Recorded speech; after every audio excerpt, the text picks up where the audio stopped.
Baghdad میں ایک بزرگ تھے تو درزیوں کا کام کرتے تھے. اللہ کے نبی حضرت ادریس علیہ السلام بھی درزیوں کا کام کرتے تھے. خوش ہوئے نا بات سن کے؟ پیشہ کوئی بھی برا نہیں، ایک برا ہے وہ ہے ہاتھ پھیلانا، اس کے علاوہ کوئی پیشہ برا یہ برا نہیں، یہ ہاتھ پھیلانا برا ہے. حضرت شیخ محمد بن حسن کہتے ہیں کہ وہ بزرگ جو تھے نا، امام غزالی نے لکھا ہے، وہ درزیوں کا کام کرتے تھے تو اس زمانے میں نا کھوٹا سکہ بھی کبھی کبھی آ جاتا تھا. کھوٹا سکہ پرانے لوگوں کو تو پتا ہوگا، چلو نوجوانوں کو بتا دیتا ہوں. چاندی کے سکے ہوتے تھے تو اوپر سے جب وہ گھس جاتا تھا نا نمبر، تو اس کو کہتے تھے اب کھوٹا ہو گیا. کیوں جی بزرگوں ایسے ہی ہے، وہ گھس جاتا تھا تو کہتے تھے سکہ، تو وہ چلتا نہیں تھا کہیں بھی. تو وہ بابا جی کی دکان مشہور ہو گئی تھی کہ وہاں کھوٹے سکے بھی چل جاتے، لوگ دے آتے تھے کھوٹے سکے، بہت سارے لوگ دے دیتے، بابا جی چپ کر کے قبول کر لیتے. مشہور ہو گیا، جو بھی جاتا کھوٹے سکے دے آتا، بابا جی قبول کر لیتے. پھر شام کو نہ گھوڑے پہ بیٹھ کے جاتے اور دریا میں بہا.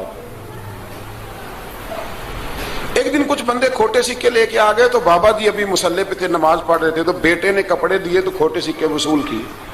تو وہ کھوٹے سکے دینے والا شخص کھوٹے سکے دے رہا تھا تو وہ بچہ کہنے لگا تم نے بڑی عرصہ بیوقوف بنایا میرے ابا کو، کھوٹے سکے دے لے جاؤ. کہنے لگا تمہیں واقعی نہیں پتا چلتا کھوٹے ہیں؟ کہا ابا جی کا نہیں مجھے پتا، پر مجھے تو پتا ہے نا، اور میرا ابا شام کو کھول کے دیکھتا ہے تو پھر جو کھوٹے کھوٹے ہوتے ہیں انہیں دریا میں بہا کے آتا ہے، لے جاؤ اپنے. اتنی دیر میں بزرگ نماز سے فارغ ہوئے، کہنے لگے نہیں نہیں بیٹے رکھ لے، کھوٹے ہی رکھ لے. سننا بات. کہا جناب کیوں؟ فرمانے لگے میں کھوٹے اس لیے رکھ لیتا ہوں کہ لوگوں نے پیسوں میں ملا کے دوسروں کو بھی تو دینے ہیں نا، تو میں چاہتا ہوں چلو باقی لوگ نقصان سے بچ جائیں، ہمارا تو گزارا ہو ہی رہا ہے، باقی لوگ نقصان سے بچ جائیں. اور فرمایا پھر میں شام کو جا کے دریا میں ڈال کے آتا ہوں کہ کہیں میری اولاد بھی ان کو آگے نہ چلا دے. میں چاہتا ہوں کہ اور لوگ اس کام سے بچ جائیں.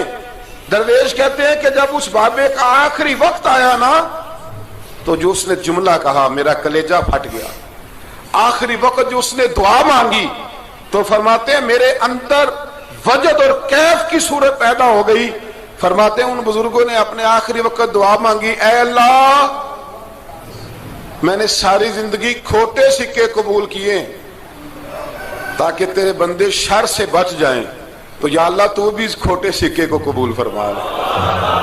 اللہ میں نے کھوٹے سکے قبول کیے، کھوٹے، تاکہ تیرے بندے تکلیف سے بچ جائیں، تو مالک میں بھی کھوٹا ہی ہوں، اللہ تو بھی اس کھوٹے کو قبول فرما لے. اور یہ دعا مانگ کے نا تو کبھی روتے کبھی ہنستے.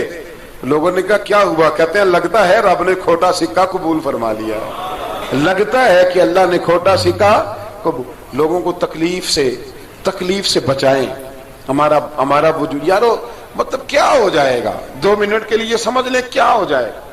یعنی اگر آپ بڑے غصے سے باہر آئے اور پاپڑ بیچنے والے پہ آپ نے غصہ نکال لیا سارا، میں رات کی ڈیوٹی کر کے آیا ہوں تھکا ہوا ہوں اور تو پاپڑ بیچنے آ گیا، تم لوگ بڑے نالائق ہو بدتمیز ہو، آپ نے یہ سخت جملے کہہ دیے، چپ کر کے وہ آدمی معذرت کر کے گزر گیا، وہ تو سارا دن پریشان رہے گا نا کہ میری غریبی کا مذاق اڑا ہے.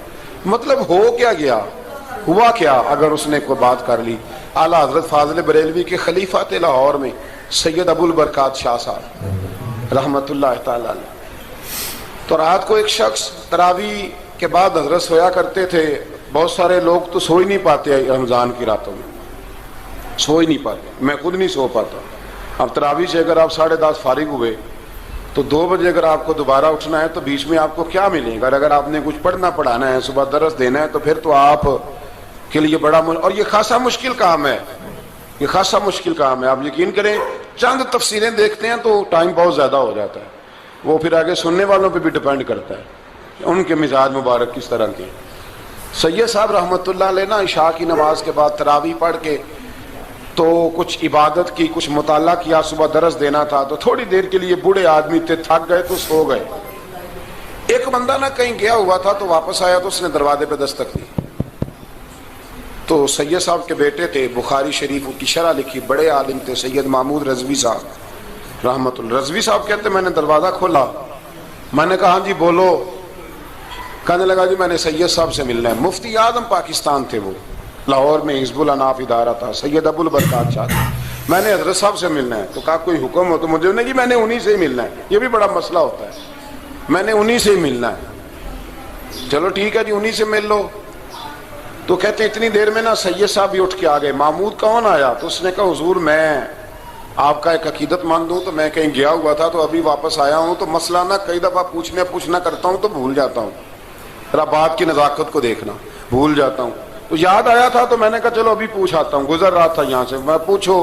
کہنے لگا جی پوچھنا یہ تھا کہ جس نے فرض جماعت کے ساتھ نہ پڑھے ہوں رمضان میں, تو کیا وتر جماعت سے پڑھ سکتا ہے؟ مسئلہ پوچھنا تھا. علامہ محمود رضوی صاحب کہتا ہے مجھے بڑا ہی غصہ آیا. میں نے کہا کہ پتہ نہیں کوئی اس وقت مشکل آ گئی ہے جو رات کو آیا ہے. کسی وقت انسان رات کو طلاق دے بیٹھتا ہے, کوئی ایسی بات ہو جاتی ہے تو عالم کے دروازے پر, یہ تو عام سا مسئلہ ہے, سویرے بھی پوچھ لیتا.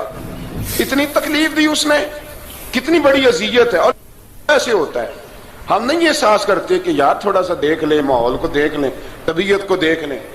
مجھے بڑی اچھی طرح یاد ہے کہ میں نے ایک دفعہ نا ایک عالم سے مسئلہ دریافت کیا, وہ ہمارے استاد تھے, تو مجھ پہ ناراض ہوئے. میں بڑا پریشان ہوا کہ پوچھی تو میں نے دین کی بات تھی, تو استاد ہی ناراض ہو گئے. استاد واپس آیا تو یہ کہنے لگے تمہیں پتہ ہے میں شوگر کا مریض ہوں. میں بڑی تکلیف میں تھا اور میں نے نماز کے لیے میں جلدی کیوں اٹھ کے چلا گیا تھا, میں نے ایک روٹی کھانی تھی, مجھے کچھ ہو رہا تھا. تو اب میں اگر تجھے انکار کرتا, دین کی بات تھوڑا دیکھ لیا کرو, مزاج کو سمجھ لیا کرو, تم سمجھتے نہیں, احساس ہی نہیں پیدا کرتے. وہ بڑی اس وقت چیز سمجھ میں آئی کہ کچھ چیزیں ایسی ہوتی ہیں ہر وقت انسان ایک موڈ میں نہیں ہوتا. آپ سمجھیں, بہرحال جو بات کرنا اس کو سمجھیے گا.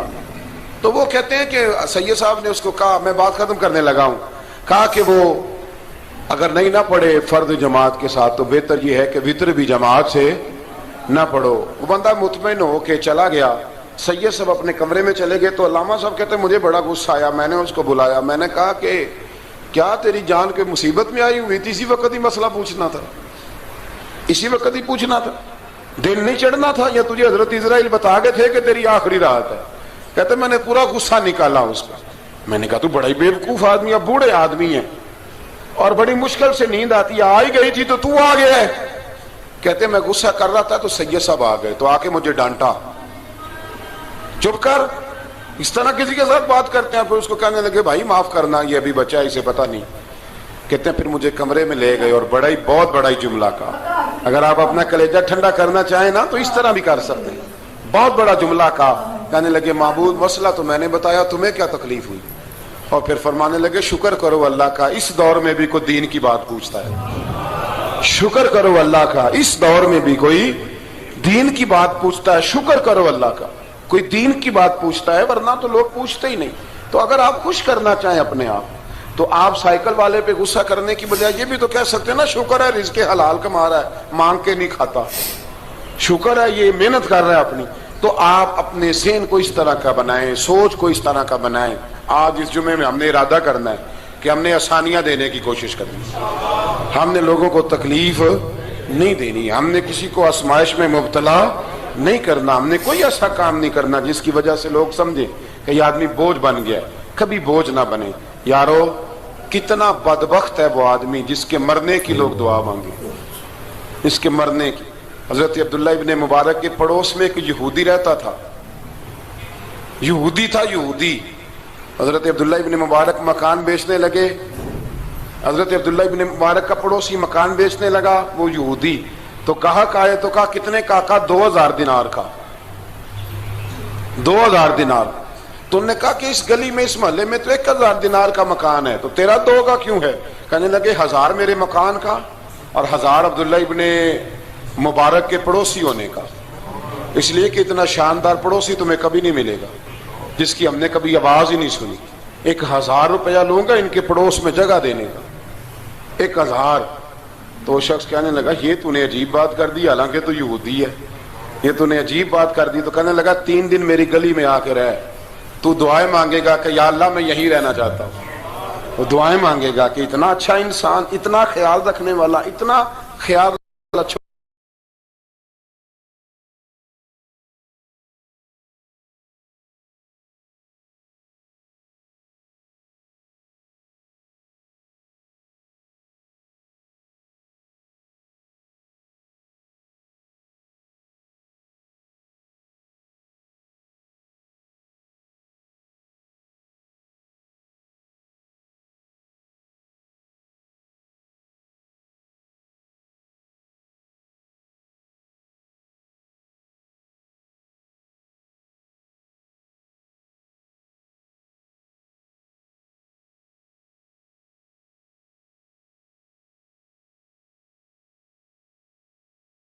کریں, کسی سے پیار کریں. اور یارو چھوڑو مزدور بن جاتے ہیں. شیخ سعدی کہا کرتے تھے جب سے مخدوم بناؤں نا لوگوں سے خدمت کرانے لگاؤں مزہ ہی نہیں آیا. مزہ تو تب آیا ہے کبھی نانی کی خدمت, کبھی دادی کی خدمت, کبھی ابا کی خدمت, کبھی اس کی خدمت. کہتے ہیں وقت گزرا تو پھر استادوں کی خدمت, پھر اللہ نے موقع دیا تو پھر پیروں کی خدمت. اور کہتے ہیں میرا تو دل کرتا ہے میں مریدوں کی بھی خدمت ہی کروں, میرا تو دل کرتا ہے میں شاگردوں کی بھی خدمت ہی کروں. کہتے ہیں جو مزہ خدمت میں آیا ہے وہ خدمت کرانے میں یہ مزہ بھی لینے کی کوشش کریں. آج نا مخدوم بڑے ہی بن گئے ہیں, مخدوم بڑے ہی بن گئے. کس کس کی بندہ خدمت کرے؟ تو اس طرح کریں, کچھ خادم بھی تو پیدا ہونے چاہیے نا, کچھ خادم بھی پیدا ہونے چاہیے. مہمان خصوصی بڑے ہو گئے, کوشش ہونی چاہیے کچھ عام سے بھی مہمان بنے, عام سے بھی جو خاص مہمان نہ ہوں, جن کا ارادہ ہو کہ نہیں ہم نے پیار ہی بانٹنا ہے. دعا ہے رب کریم کی بارگاہ میں اللہ خوبصورت دین پر خوبصورتی سے عمل